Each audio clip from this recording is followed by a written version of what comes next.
Hello and welcome to Walk the Talk. I am Shekhar Gupta in Kathmandu, in Baluwacha, which is the official residence of the Prime Minister of Nepal. And my guest today, the Prime Minister himself, Mr. Prachanda. Thank you.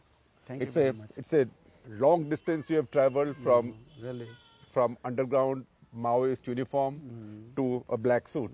Thank you. Thank you very much. But long distance, but within a short span of time. You know, in a very short time, I came from insurgency to the peace process, from peace process to the Constituent Assembly, largest party of the Constituent Assembly, and the first Prime Minister of Nepal. This is something miracle. Yeah, it is really unique example. All over the world, they can learn from our experience. There are so many ups and downs and twists and turns in the process, but it is a great thing. I think that this kinds of transformation from insurgency to democratic and competitive politics, this is something very unique here in Nepal. Because our Prime Minister Narendra Modi, he talked about this when he first came here. He said, bullet ko chhod ke ballot. Yeah. उनका जो statement था वो बहुत encouraging था। उनके जो parliament में जो उन्होंने स्टेटमेंट दिया, मुझे तो लग रहा था कि उनका स्टेटमेंट का मोर देन 50% तो मेरे ऊपर ही केंद्रित था। अच्छा। वो युद्ध से बुद्ध की ओर बताया उन्होंने, और बुलेट से बैलेट की ओर, और something very great you have achieved. तो जब पहली बार मेरी मुलाकात मोदी जी से हुई अलग से, वो पार्लियामेंट की स्टेटमेंट तो इनकरेजिंग था। नेपाल में इतना ज्यादा इनकरेजिंग मैसेज तो किसी भी लीडर ने नहीं दिया था, ऐसा था माहौल। उसी समय मेरी अलग से उनसे मुलाकात भी हुई। तो मुलाकात हुई तो पहले उन्होंने कहा कि देखिए प्रचंड जी, शायद आपको कितना मालूम है मुझे पता नहीं कि आपने जो किया है बहुत हिस्टोरिकल इनिशिएटिव आपने लिया है, पूरी दुनिया आपकी ओर देख रहे हैं। ऐसे तरीके से उन्होंने मुझे बताया था, वो सब मुझे याद है। प्रचंड जी, जब आप अंडरग्राउंड गए, when you decided to take to arms, by that time global communism had already collapsed. Soviet bloc had already collapsed, and everybody had written obituaries of communism. Exactly. सबने उसको श्रद्धांजलि दे दी थी। तो उस समय what persuaded you that Maoism is the answer? I think that when we initiated the war, in the very time of the very beginning, I had some dream and some psychology of revolutionary romanticism or something like that.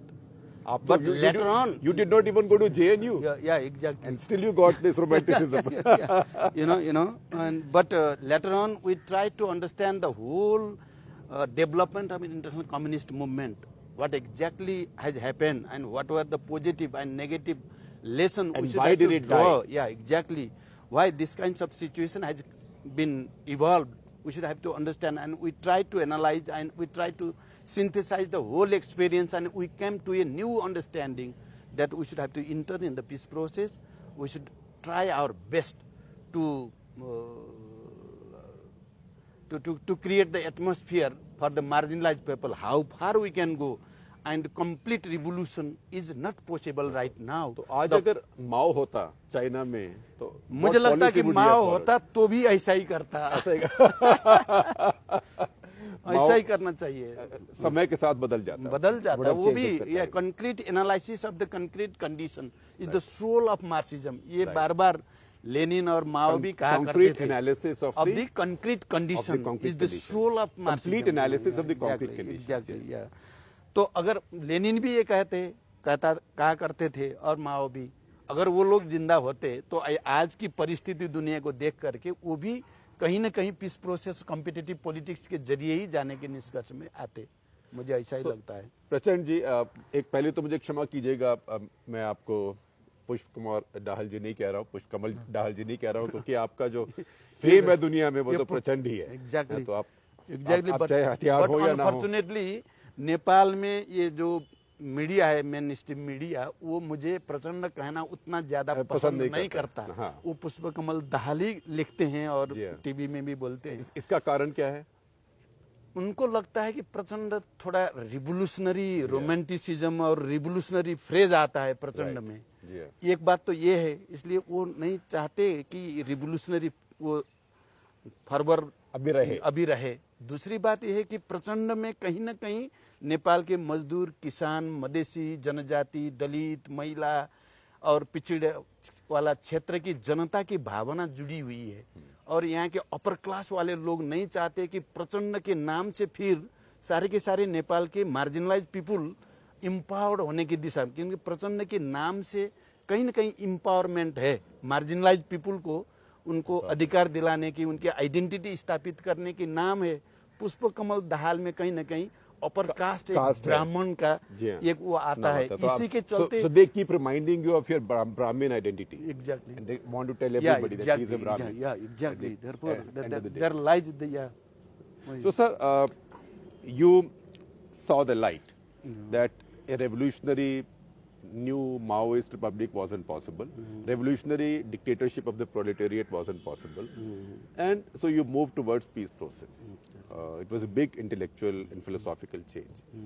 We still have Maoists in our country. I'm sure you know many of them who are still fighting. What will you tell them?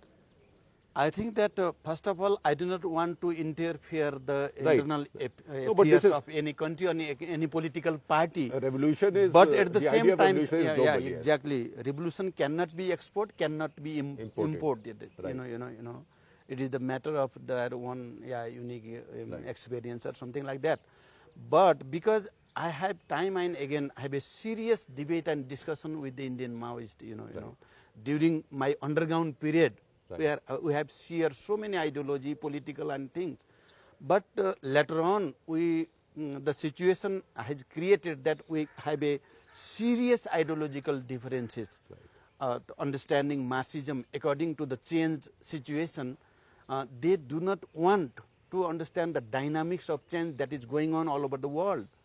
And as right now I mentioned that concrete analysis of the concrete condition is the soul of Marxism. They do not want to understand the change and concrete, they do not want to analyze concretely the change that is going on. So there lies the differences. So on one side is dogmatism, on one side is running dogs of capitalism. There are so many things. So what is your advice to them as a fellow comrade? Yeah, I think that I have a sympathy with them because previously when I was underground, different kinds of interaction I remember even now. And I think that they should have to follow the pragmatic way, and they should, as I have done here in Nepal, they should follow this peace process and dialogue, and in a peaceful manner, we can move forward. I am the example, you know. I came here in the peace process, but with the big political change, tremendous political change. The autocratic monarchy has been abolished, you know.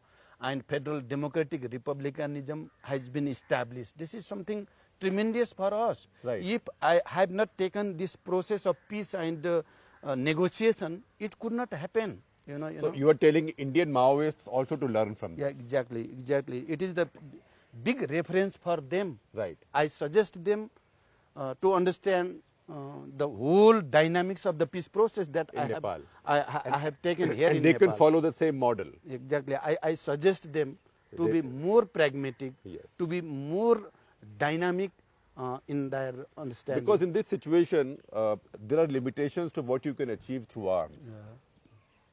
Yeah, I think that in the given condition, given international, national and regional power balance, it is not possible to achieve everything from bullet, you know. Right.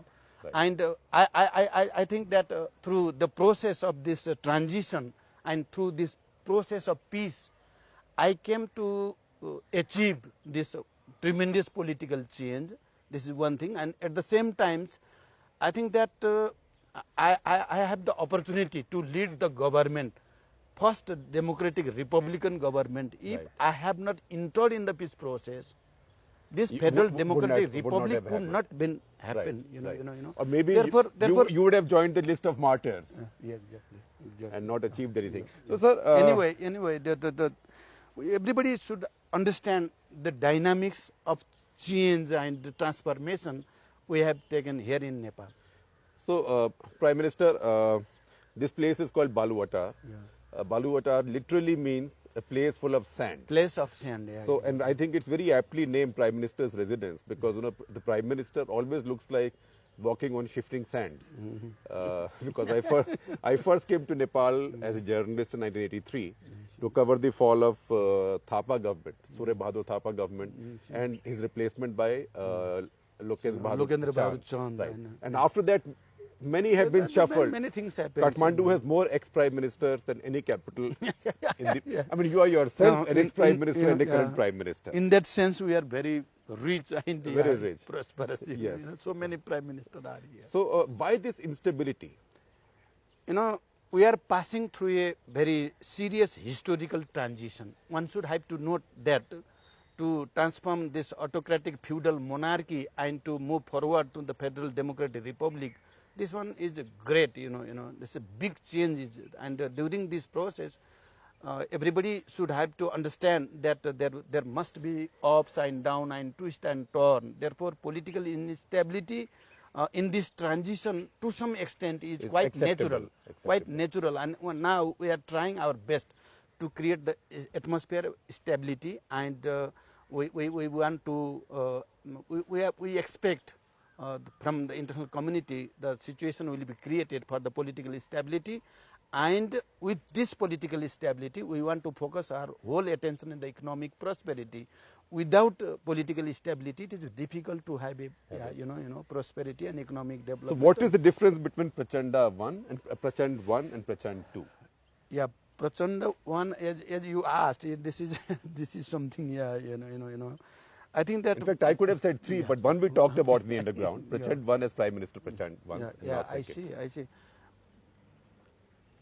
For the first time, when I have the opportunity to lead the government as a Prime Minister, I have a little experience of this multi-party democratic and competitive politics. Right. Because I just came from the revolution, from war. Therefore, it is very difficult for me to understand all the dynamics and all ups and downs of the competitive politics. But now I understand the basic law, basic norms and values of the competitive politics. Therefore, I am more confident to move forward and to create the atmosphere. Sir, पिछली बार कुछ mistakes किया आपने? ऐसे तो मैं intentionally तो मैंने कोई मिस्टेक मैं नहीं मानता, लेकिन मुझे लगता है कि मेरी अनुभव की कमी के चलते मेरी तरफ से कुछ मिस्टेक जरूर हुआ। सबसे ज्यादा तो मैं मानता हूं कि 12 पॉइंट अंडरस्टैंडिंग दिल्ली में हुआ था। गिरिजा बाबू और मेरे बीच में जो अंडरस्टैंडिंग हुआ, गिरिजा प्रसाद कोइराला और मेरे बीच में जो अंडरस्टैंडिंग हुआ था, अंडरग्राउंड रूप में ही था, वो फिर भी दिल्ली में था वैसे तो। और फिर बाद में कॉम्प्रिहेंसिव जो पीस एग्रीमेंट हुआ गिरिजा प्रसाद कोइराला गवर्नमेंट की तरफ से और एक रिवोल्यूशनरी की तरफ से मैंने सिग्नेचर करके कॉम्प्रिहेंसिव पीस एग्रीमेंट हुआ था। उसमें इंडिया का बहुत पॉजिटिव रोल था। Everybody know it is quite clear, you know. तो मुझे जब मैं सबसे बड़े पार्टी के नेता के रूप में उभर के आया, फिर कॉम्पिटिटिव पॉलिटिक्स में वोट के बैलेट के जरिए भी, not only through bullet but also through ballot भी मैं सबसे बड़ा पार्टी बन के आया था। तो मुझे करना ये चाहिए था कि गिरिजा प्रसाद कोइराला को राष्ट्रपति बना करके अगर मैं प्रधानमंत्री होता तो मुझे लगता है कि बहुत पहले ही कॉन्स्टिट्यूशन बैलेंस होता, कॉन्स्टिट्यूशन भी बनता, पीस प्रोसेस भी आसानी से बहुत जल्दी एक रिजल्व होता। ऐसा मुझे लगता है कि वहाँ मेरी कहीं ना कहीं ये पॉलिटिक्स, ये कॉम्पिटिटिव पीसफुल पॉलिटिक्स में मेरी अनुभव की कमी के चलते वहाँ पे शॉर्ट कमिंग हुआ। Sir, I can tell you, not many politicians are this honest as you are.